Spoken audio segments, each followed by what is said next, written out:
আমার বন্ধুগণ, কিয়ামতের দিন কোরআনের বন্ধুকে, কোরআনের সাথীকে, কোরআনের অভিভাবককে, কোরআনের লিডারদেরকে, কোরআনের নেতৃত্ব দানকারীকে, কোরআনের সমাজের বিপ্লবীদেরকে বলা হবে, ডেকে ডেকে নবীর সুন্নত ধারণকারীদেরকে ডেকে ডেকে বলা হবে, ইকরা, পড়ো তুমি কোরআনুল কারীম, ওয়ারাত্তিল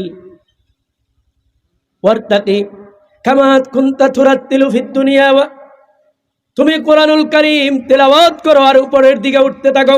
বলেন সুবহানাল্লাহ। কোরআনুল কারীম আজ এই হাসরের ময়দানে কঠিন মুসিবতের সময় তুমি তোমার কোরআনের ধারক বাহককারী ছিলে, তুমি আমার কোরআনকে ধারণ করেছিলে, দুনিয়ায় কাউকে ফ্রেন্ড হিসাবে গ্রহণ করো নাই, আমার কোরআনকে তোমার জীবন সঙ্গী বানিয়েছিলে, আমার রসুলের সুন্নতকে জীবন সঙ্গী বানিয়েছিলে। এই জন্য কোরআনুল কারীমকে আজকে তিলাওয়াত করো, দুনিয়ায় যেমন তিলাওয়াত করতে আর উপরের দিকে উঠতে থাকো। বলেন সুবহানাল্লাহ।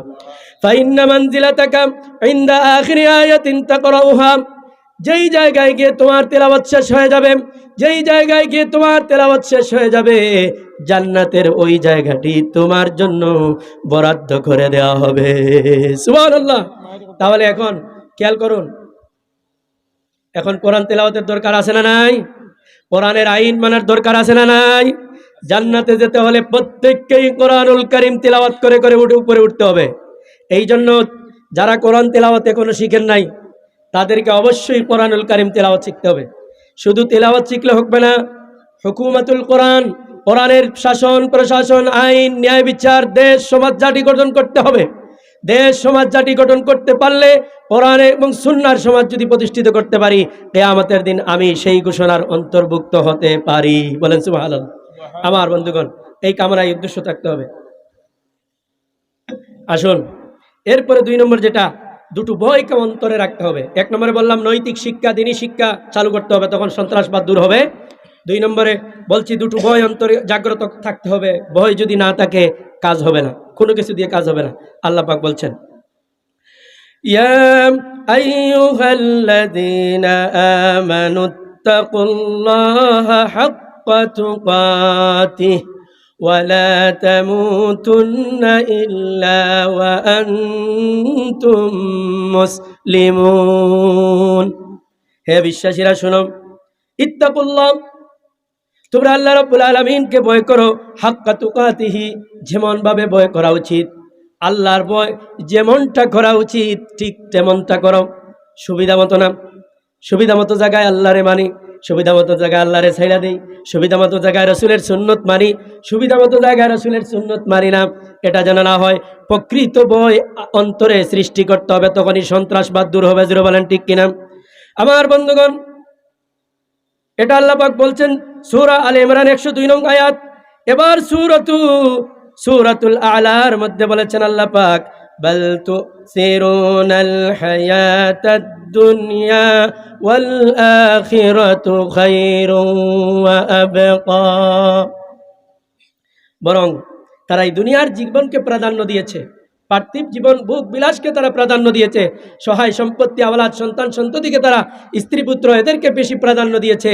আর ওয়াল আখিরাতু খায়রুন ওয়া আবকা, আর আখিরাত সর্বোৎকৃষ্ট আশ্রয়স্থল, এই আখিরাতকে তারা বেমালুম ভুলে গিয়েছে। যাদের পরকালের ভয় আছে তারা কেবল সন্ত্রাসবাদ থেকে মুক্ত থাকতে পারে। জোরে বলেন ঠিক কিনা? তাহলে এক হচ্ছে অন্তরে আল্লাহর ভয় এবং পরকালের ভয়। 2 নম্বর, সন্ত্রাসবাদ থেকে মুক্ত থাকার জন্য দুটো হাতিয়ার ব্যবহার করতে হবে, একটা হচ্ছে আল্লাহর ভয়, আরেকটা হচ্ছে আখিরাতের ভয়। কিসের ভয়? আখিরাতে আল্লাহর সামনে দাঁড় হতেই হবে, প্রত্যেকটি জিনিসের পাই টু পাই হিসাব আমাকে দিতে হবে। বলেন আল্লাহু আকবার। প্রিয় ভাইরা, 3 নম্বর, সন্ত্রাসবাদ দূরীভূতকরণের উপায়, সর্বস্তরে ইনসাফ কায়েম করতে হবে। সর্বস্তরে ইনসাফ কায়েম করতে হবে, এটা হচ্ছে মুমিনের বৈশিষ্ট্য।